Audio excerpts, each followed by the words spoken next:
Welcome back to The Vocalist. Today I am hearing the singer Rosalia for the first time, so we're going to watch the official video for the song Berghain. Here we go.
I'm sorry, I have to, this is a short one. I have goosebumps. I love so much of this already. So we're going back. What a brilliant video. The way she opens the curtains and then the strings come in all at once. As I understand, this is not necessarily representative of her music as a whole. And I love that for so many reasons. Just then, when I stopped, I feel like we were probably getting more of vocals that she probably uses more frequently as opposed to the more classical sounding vocals that we heard at the beginning. But part of the reason I love that this might be a little different from her usual work is that it invites an entirely different audience in some cases, but it also sort of opens the doors for her audience to explore other genres, other sounds, other styles, and it's win-win to me. I have so many thoughts. Okay, we're gonna go back to the beginning and we'll stop and start along the way.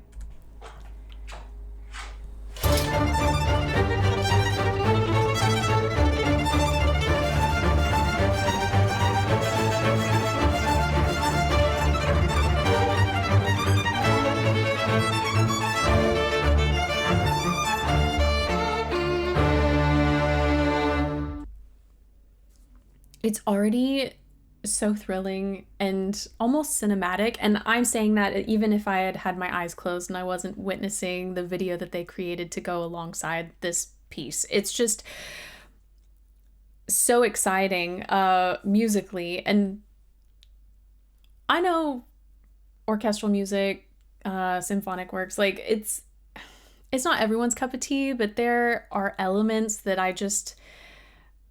there's an intensity that cannot be replicated. Any other kind of intensity, it's still intense, but it's produced in a different way. I think there's just something so special to hearing all of these strings at once. Okay.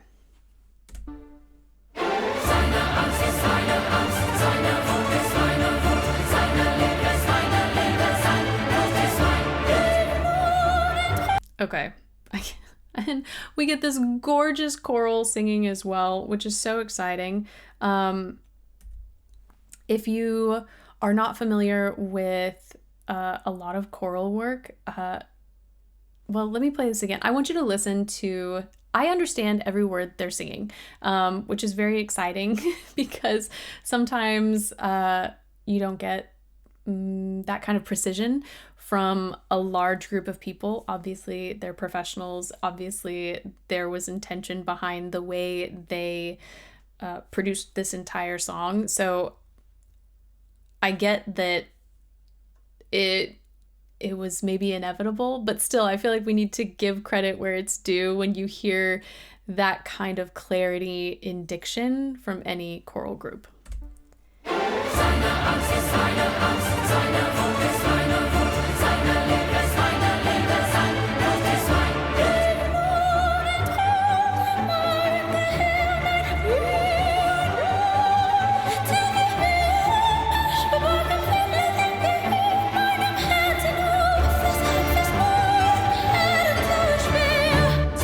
Okay, the reason I love her vocals here is I feel like they really bridge a gap that has, like, it doesn't happen that often. The gap is wide and it's very difficult for singers to get from one side to the next, especially in contemporary music. I'm speechless because I'm so excited that she did this. I think there are a lot of singers out there who have training in many different styles. And the way, especially if you consider academia, and it's changing, but traditionally, most of the time when you would go to school for music, you were going to be taught classically. There are some institutions that do specialize in jazz, and now we're getting more like contemporary music singing, or like musical theater programs, of course. But what she's doing here, I think, is just absolutely brilliant because she's able to produce this sound that is more classical in nature, and we'll get into why. But she's able to do it in a way that is approachable because she's not on stage trying to project for thousands of people. Like, this is kind of the big, oh my goodness, I could just go on a very long tangent right now, but when you consider opera houses around the world, concert halls around the world, a lot has changed in, I mean, even the last 50 years, let alone 200 years.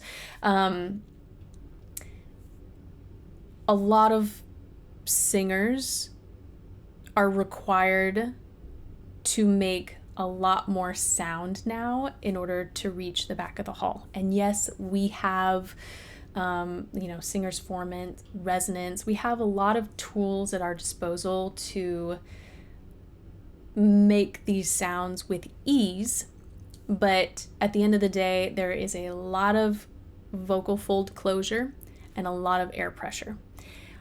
Her approach here is much lighter. It has this airiness to it, and for my taste, it just creates this really beautiful, ethereal, elegant sound.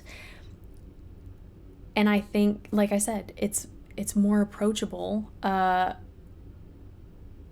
because I think it does, for some singers, or not even singers, for some listeners, it does require a bit of training to get used to certain sounds to really like them. I know, like, most of my colleagues who are singing opera, I don't think when they were 8 years old, they said, I want to be an opera singer. In fact, I know a lot of them didn't. What generally happens is you start learning a little bit here and there. You start, those particular sounds are being introduced gradually, and then, I like it, and you enjoy the process of learning how to sing in that way. But, I was listening to boy bands when I was younger. I was listening to pop music. It was not on my radar in the slightest. And so this is just such a good way to sort of introduce these sounds without putting a lot of pressure on the listener or on the artist. I know I'm rambling. I'm just so excited, and I could talk for much longer, but we're gonna get back into this. Actually, let me go all the way back so we can really hone in on our vocals.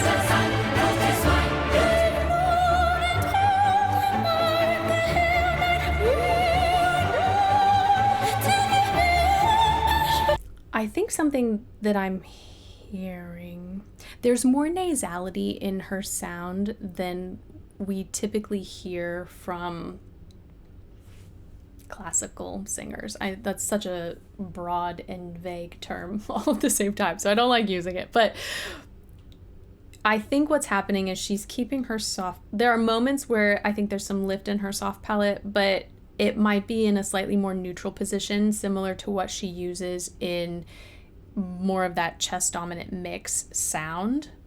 Let me pull that back one more time.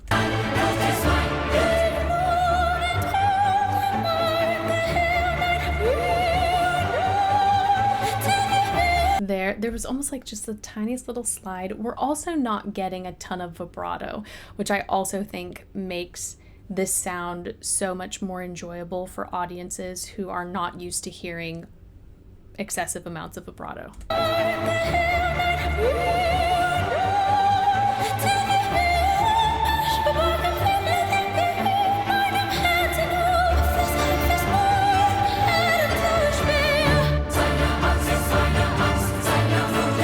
That very final note, we got a little bit more press, which was more reminiscent of something we would hear when needing to project the sound. It's, from a technical standpoint, I love that choice, because if she had done that higher up, again, I don't know her training, I don't know her background or how much of this sound she incorporates in her music, but it's safer for singers to develop more volume, more press, and engage more muscle when you're in mid-range, and then gradually build into that upper range rather than just attack it straight on. That's when some fun, interesting, I don't know the right word, but some different habits can emerge. Some good, some not as good. So I just love that we got to hear a little bit of that sound here, but not throughout, because again, I love that tall, ethereal, warm head voice sound that she created.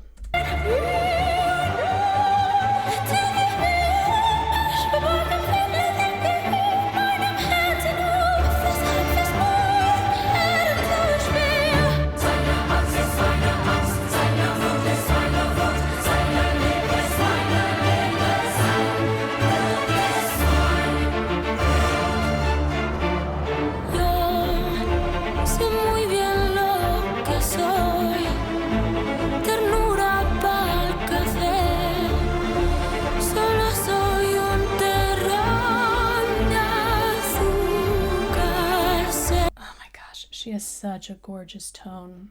It's so warm, a little bit of texture with that air that's passing through, but it just feels so natural and effortless and inviting. It's gorgeous.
till you love me. I'll fuck you till you love me. I'll fuck you till you love me. Till you love me. Till you love me. Till you love me. Till you love me. Till you love me. Love me.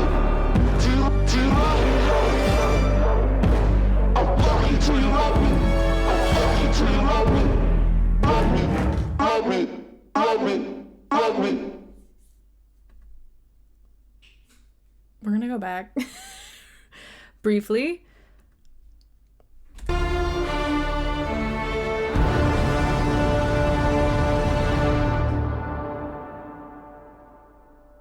The only way to save us is through divine intervention.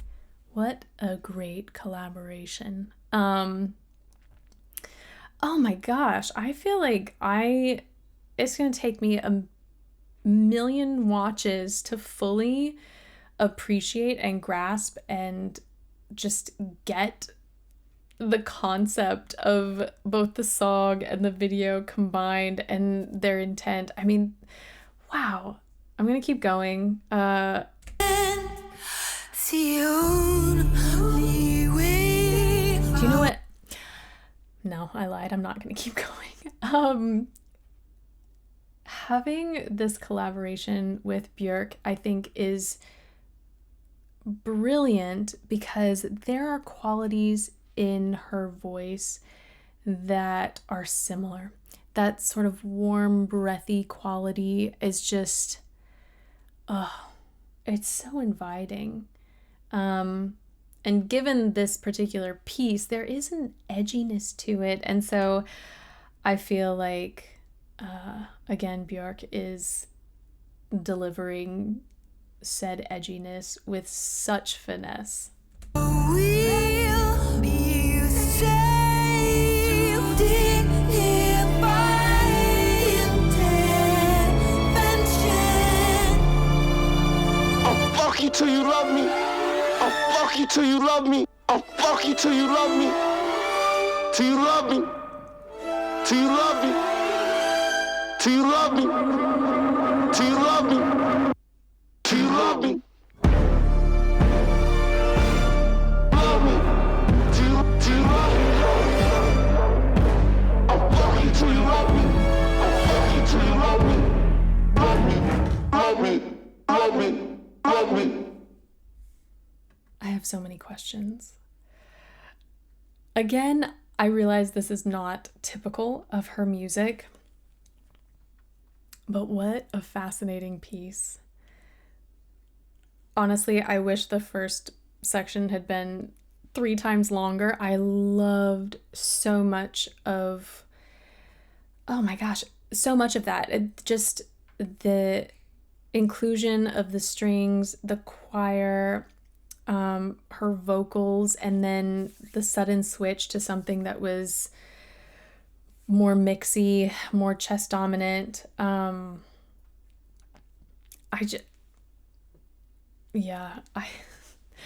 promise this is not the last time we will be listening to her. I want to explore more of her catalog because I mean, this alone, even if it doesn't represent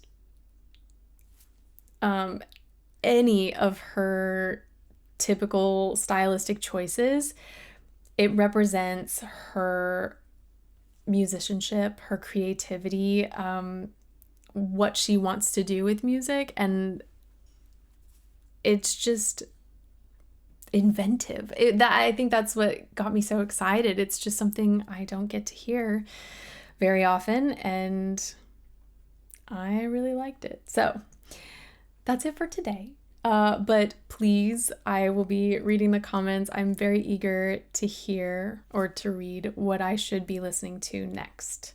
So thank you guys for this recommendation, and hopefully I'll see you next time.